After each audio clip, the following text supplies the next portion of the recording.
Ito yung tinatawag na fuchsia flower. See, parang lantern siya. Ganda.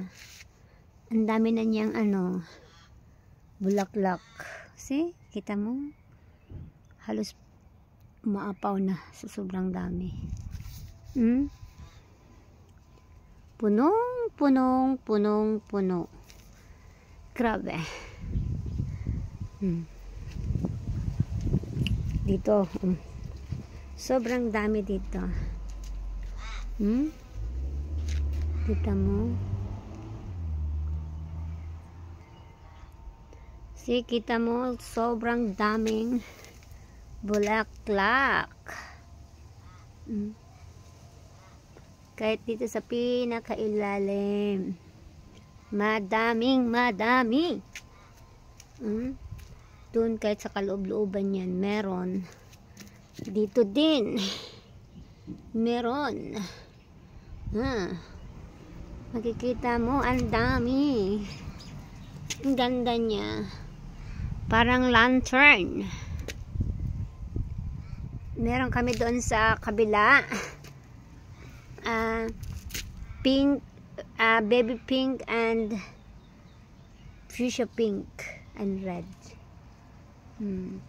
Pero dito ang pinaka madaming pinakataba ching-ching. Actually, dati, ito dati puro ganito eh. Nung bago pa ako,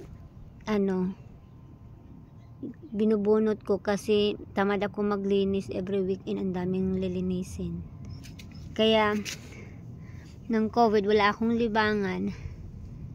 Natuto akong magmahal ng mga bulaklak. Kaya ngayon, hindi na ako nagbubunot. Kasi ang ganda talaga. Crush na crush ko. See? Grabe. Ang ganda.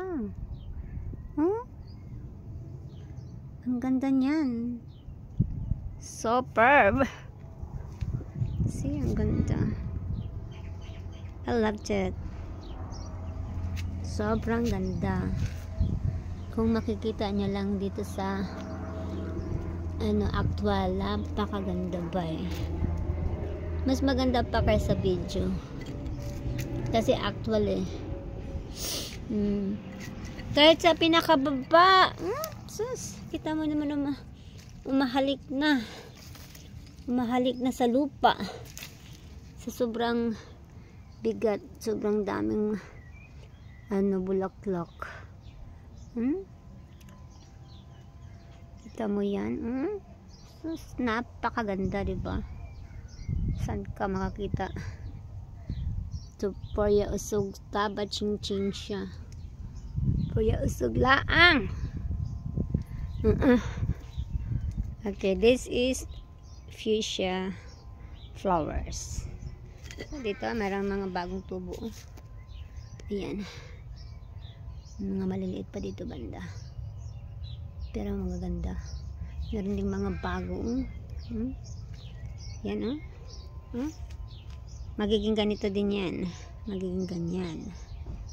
Ang dami pa. Dadami pa yan. Kahit kita mo yung ang dami ng mga nangahulog. Pero marami namang kapalit. Non-stop. Ito siya, matagal siya mamulaklak. Nag-umpisa siya, last month of winter, nag-umpisa na siya namulaklak, pero hindi pa ganito kadami. Tapos pag start ng autumn, spring, doon na siya lumubo. Actually, spring pa rin ngayon, hindi pa tapos ang spring eh. Okay, that's it. Bye-bye.